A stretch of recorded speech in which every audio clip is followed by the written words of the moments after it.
কই বউ, কোথায় গেলে? তাড়াতাড়ি আমার জালটা আর আমার জামাটা নিয়ে এসো। আমাকে তো আবার তাড়াতাড়ি নদীতে যেতে হবে। সকাল সকাল চেঁচাচ্ছ কেন? এই ধরো তোমার জাল আর তোমার জামা। রাগ করছো কেন? জানোই তো, মাছ নিয়ে তাড়াতাড়ি বাজারে না গেলে মহাজন আজও আমার কষ্টের টাকাগুলো কেটে নেবে। তখন খাবো কি বলো তো?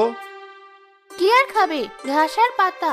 কবে থেকে বলেছি নিজের একটা জাল কেনো, তা না মহাজনের জাল নিয়ে নদীতে যাবে আর নিজের কষ্টে পাওয়া মাছগুলো অল্প দামে মহাজনকে দিয়ে দিবে। কি করব বলো? আমার পূর্বপুরুষেরা যা করেছে আমাকেও তো তাই করতে হবে। দাও জামাটা। এ কি, এত কম টাকা তো ছিল না পকেটে। হয়েছে হয়েছে, আমাকে কি এবার তুমি চোর বলবে? বাবাই কোন ঘরে আমায় বিয়ে দিয়েছো, শেষমেশ কিনা আমার চোর উপবাদ শুনতে হলো। কাঁদছো কেন? আমারই হয়তো ভুল। প্রতিবারের মতো এবারও হয়তো কোথাও টাকাগুলো ফেলে এসেছি। বেশ, আমি চললাম এবার।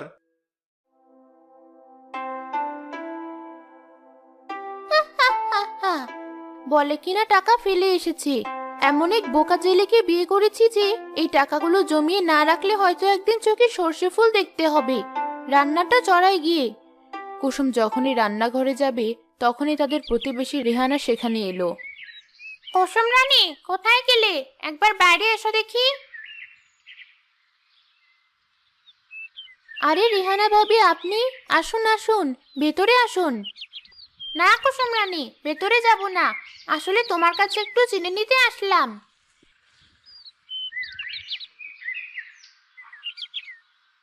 শুধু কি চিনি নিতে এসেছেন ভাবি, নাকি নিজের গলার হারটা দেখাতেও এসেছেন? কি যে বলো, হারটা তাহলে দেখেই ফেলেছো?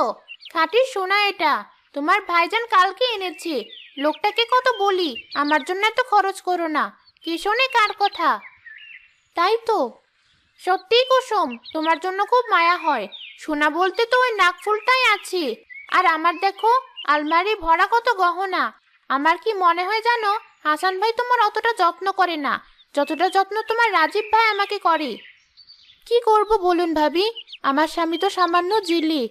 জেলের বউয়ের গলায় অমন হার দেখলে সবাই আবার কানাঘুষা করবে। রাজীব ভাইজান তো কতদিন বাড়িতে ছিল না, তা হঠাৎ সোনার হার নিয়ে হাজির হলো যে। তুমি কি বলতে চাচ্ছ কুসুম? এটা তোমার ভাইজান চুরি করে এনেছে?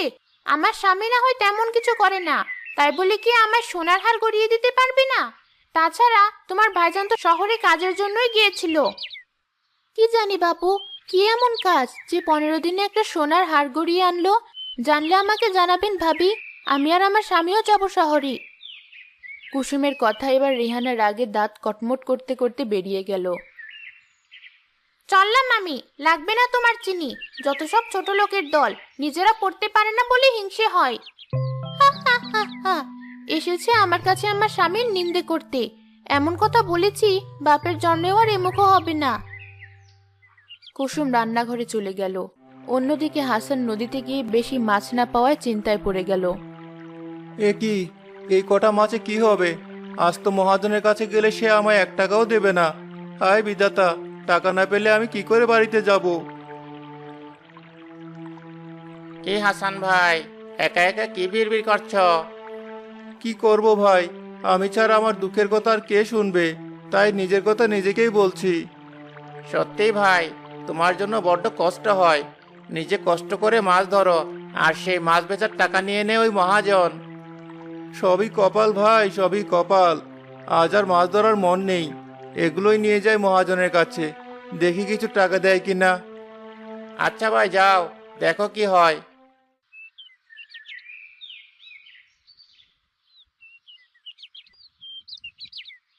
কিরে হাসান, আজ যে সন্ধ্যা হওয়ার হলো, এতক্ষণে তোর আসার সময় হলো? আসলে উস্তাদ, আজ জালে বেশি মাছ ওঠেনি, তাই আসতে তোরা দেরি হলো। সে কি, মাছ না উঠলে বাঁচবো কি করে, আর খাবোই কি? কই দেখি কত মাছ এনেছিস।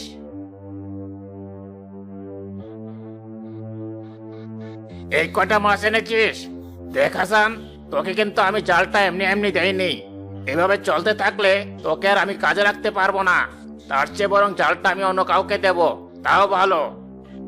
না না উস্তাদ, আপনি জাল না দিলে আমি বউ নিয়ে না খেয়ে মরবো। দয়া করে জালটা আমার থেকে ফেরত নেবেন না। হয়েছে হয়েছে, আর নাকি কান্না কাটতে হবে না। যা, চালটা নিয়ে বাড়ি ফিরে যা। আর হ্যাঁ, কাল কিন্তু সকাল সকাল আসবি। কিন্তু উস্তাদ, আমার টাকাটা? টাকা? কিসের টাকা? তোকে যে আমি কাজে রেখেছি এটাই তো অনেক। আর তুই কিনা আবার টাকা চাচ্ছিস? বেশ, তোকে আর কাজ করতে হবে না, তুই জালটা রেখে যা। না না উস্তাদ, আমার টাকা চাই না। আমি জালটা নিয়ে যাচ্ছি, এতেই আমার হবে।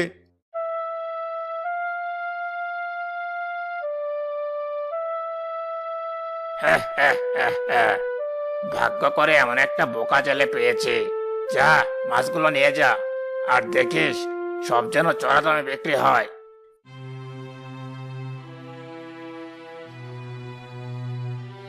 এ কি, তোমাকে এমন দেখাচ্ছে কেন? কি হয়েছে তোমার? কি আর হবে, সবই পোড়া কপালের দোষ। তাই তো আজও বেশি মাছ পাইনি, আর তাই মহাজনও টাকা দেয়নি। কি বললি? তোমাকে আবারও ঠকিয়েছে ওই মহাজন? এসব কি বলছো?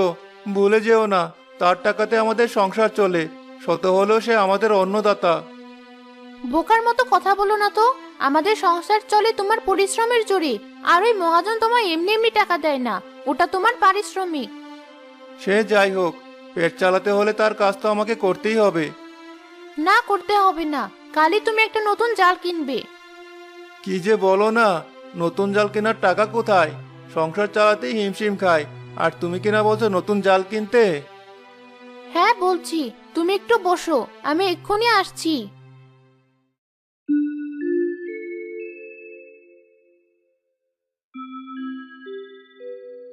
এ কি, এটা কোথায় পেলে তুমি? এত বড় মাটির ব্যাঙ? সব বলবো, তার আগে ব্যাংকটা ভাঙো দেখি।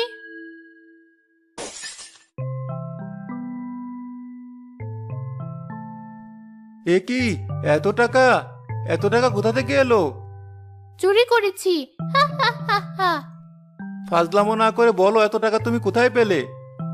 যে টাকাগুলো রোজ রোজ তোমার পথে পড়ে যেত সেগুলো কুড়িয়েই তো জমিয়েছি। আমি তো কিছুই বুঝতে পারছি না।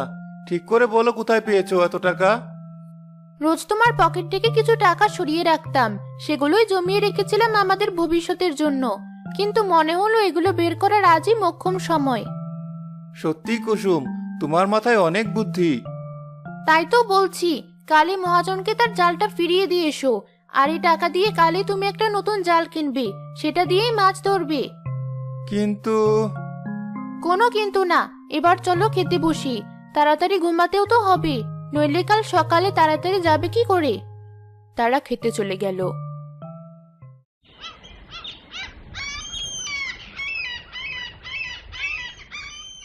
পরদিন সকালে কুসুমের কথায় হাসান মহাজনকে তার জালটা ফেরত দিতে গেল।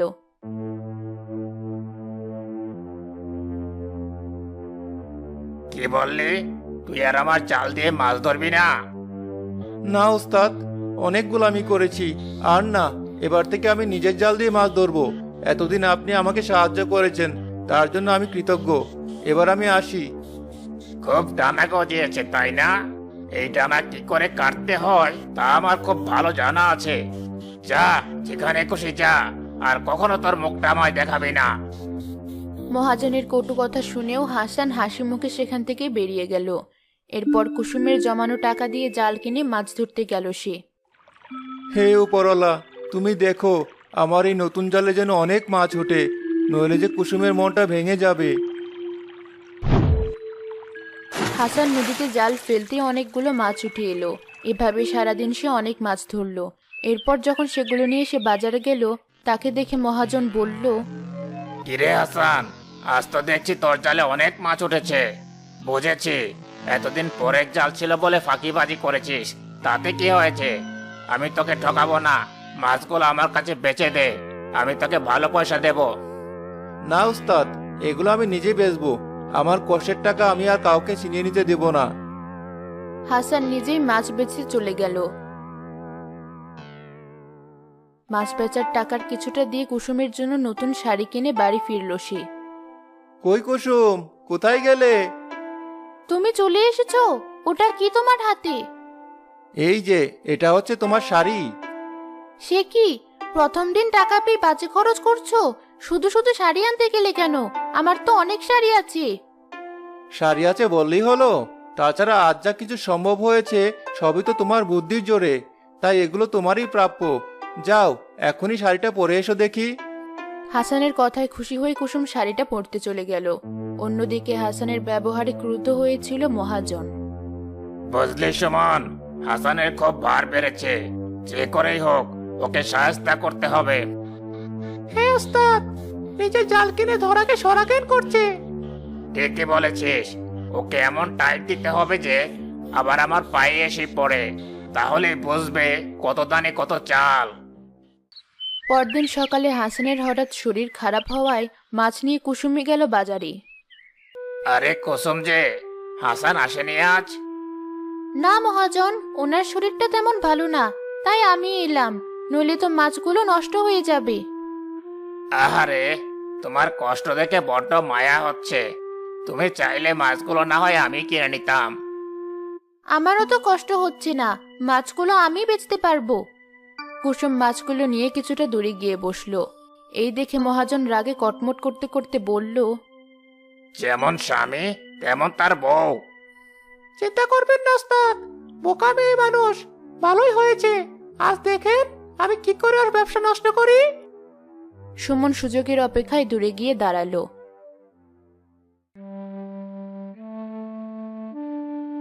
চাচি, আমায় দুটো মাছ দাও না, কতদিন মাছ দিয়ে ভাত খাই না। দাও না চাচি দুটো মাছ। আহারে, কে তুমি? এখানে তো এর আগে তোমায় কখনো দেখিনি। এই নাও বাবা, দুটো মাছ। এর দাম হলো মাত্র 100 টাকা। কিন্তু চাচি, আমার কাছে তো কোনো টাকা নেই, তাই তো কেউ আমায় মাছ দিতে চায় না। ওদিকে ঘরে অসুস্থ মা। বেশ, তোমায় টাকা দিতে হবে না। চাচি, তুমি খুব ভালো, তবে মাছ আমি এমনি এমনি নেব না। এই নাও, এই ফুলটা রাখো, এর বিনিময়ে আমি তোমার মাছ নেব। কুসুম ছেলেটার হাত থেকে ফুলটা নিতেই এক অদ্ভুত আলো ছড়িয়ে পড়ল চারপাশে। সাথে সাথে ছেলেটা উধাও হয়ে গেল। আশ্চর্য, ছেলেটা কোথায় গেল? মাছের হাড়ের উপর ফুলটা রেখেই কুসুম আশেপাশে ছেলেটাকে খুঁজতে লাগলো। তখনই সুযোগ পেয়ে সুমন সেখানে আসলো। এই তো সুযোগ, এখন এখানে কেউ নেই। এই সুযোগে মাছের হাঁড়িতে এই লবণটুকু দিয়ে রাখি, তাহলে সব মাছ মরে যাবে। তখনই ওদের ব্যবসা লাটে উঠবে। সুমন মাছের হাড়িটা খুলতেই হাড়ির উপরে থাকা ফুলটা সাপে পরিণত হলো। ওরে বাপরে, সাপ সাপ! ওস্তাদ, বাঁচান বাঁচান আমাকে!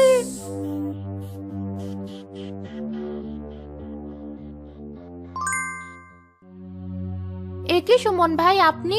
ছি ছি, এতদিন আমার স্বামীর কষ্টের টাকা ছিনিয়ে নিয়েও আপনাদের শান্তি হয়নি। আজ আমাদের ব্যবসা লাটে ওঠাতে আপনারা আমার মাঝে লবণ দিচ্ছিলেন। না কুসুম, আমাকে ভুল বুঝো না।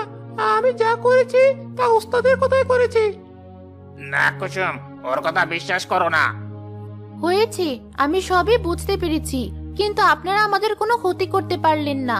উপরওয়ালা ঠিকই আমাদের উদ্ধার করলেন। হয়তো এটাই আমার স্বামী সততার পুরস্কার।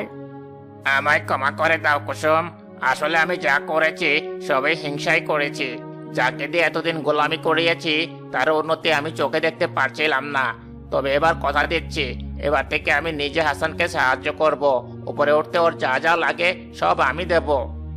ধন্যবাদ ভাই, তবে এসব কিছুই লাগবে না। আপনি শুধু দোয়া করবেন, তাতেই হবে। কুসুম আবারও মাছ বেচতে শুরু করলো। এভাবে অল্প দিনে কুসুমের বুদ্ধিতে হাসানের ব্যবসার অনেক উন্নতি হলো।